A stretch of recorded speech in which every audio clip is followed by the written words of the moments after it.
Hell yeah, thanks, Warren. Contact Steve Heston. Please welcome to the stage right now, Wade Hampton, everybody.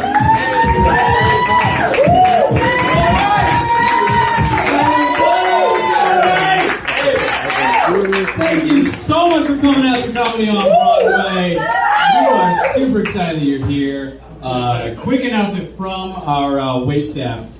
We are going to be collecting all of the tips from tonight, and we're going to be donating them to my cocaine dealer. No, I don't do cocaine. No judgment on those that do. It's not my thing. No, I take that and I flip that shit and I sell it to children at a huge markup. Yeah, before you think I'm a monster for making jokes about selling to kids, just put yourself in their shoes for a second. Okay?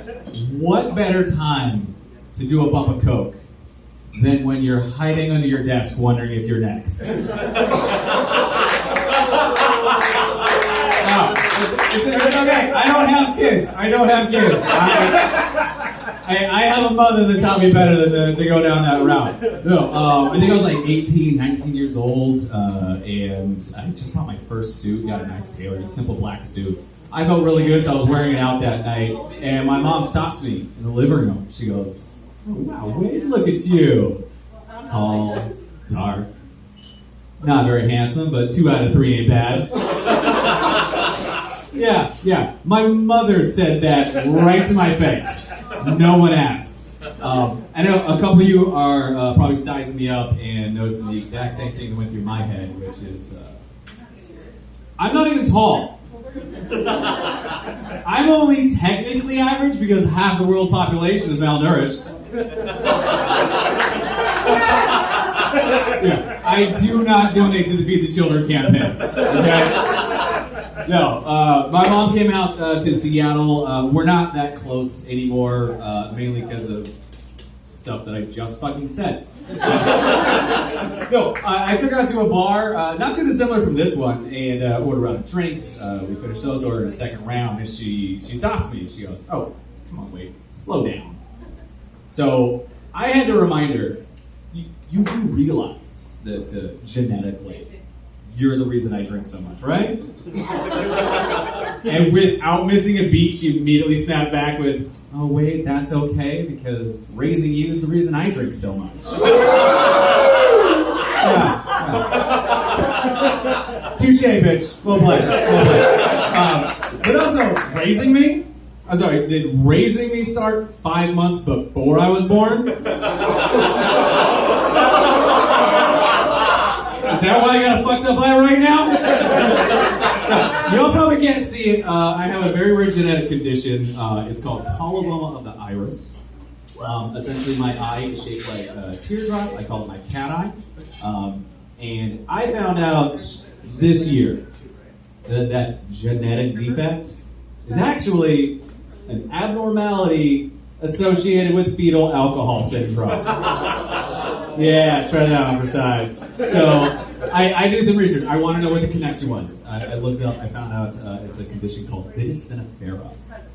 And for those of you that are not familiar with the medical terminology or Latin, that is not a medical term at all. That is just a genus and species for Merlot. And before you get ahead of yourselves thinking I'm trying to sound smart, don't worry. I spent most of that time doing that research just thinking, genus sounds like penis. Yeah.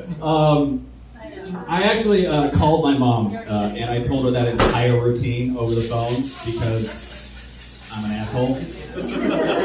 And her honest response was, "Oh, come on, Wade. That's not fair. Merlot. You know I drink Cabernets." I mean, honestly, after all of that, I don't even think you could actually insult me anymore. Like, if you misgendered me in any way. Even if you went with what you might consider to be the obvious, like he/him pronouns. Yeah. My honest response is probably going to be, "Oh my God, I wish. That would be awesome." No, really, I don't mind being a man. It's really not that bad. Not even getting into our massive social and systemic inequalities that we face in our modern capitalist system. Just physically, it's really not that bad. For instance, if I go an entire month without getting a woman pregnant, my dick does not just start bleeding in protest. I do feel sorry for ladies, I really do. Not just physically what you go through, but financially as well. Honestly, your tampon budget outweighs my condom budget by a long ways. That's a lot more sad now that I said it out loud. No, but socially, I think there's a lot of stigmas attached to menstruation and stuff like that. For instance, as a woman, do you think that whether or not sex is happening on your period should ultimately be up to you? Yes? No? Don't leave that shit up to me, because if it's my choice, we are about to fuck up your bed sheets, and I will not lay down a towel when you're sleeping on that side of the bed tonight. Let's just say the night went really well. You had a nice job. You're taking him home, and like a lady, you politely let him know that it's basically the first plague of Egypt down there. Moses has touched the Nile and turned your river red. Now, I am not saying that we should be forcing men into anything they're uncomfortable with, or anyone for that matter. But in that moment, if he backs out, you should at least be allowed to call him a little bitch, right? And there's I don't know. I don't understand men that aren't willing to have sex when it was on her period. I don't get it. Honestly, guys, what do you even care? She's the one that has to lick it off afterwards. Yeah, the look on your face right now, I do not give a shit, okay? Look, you can take that gorgeous face of yours, roll some sleeves, get your ass in the trenches, because I will go down on a woman when she's on her period, okay? I will eat her out. Honestly, just look at me. No, look at me. Look at my face. Dark brown hair, red beard. How do you think it got that way? I love that joke. I call that other one the gay wingman, and I'll tell you why.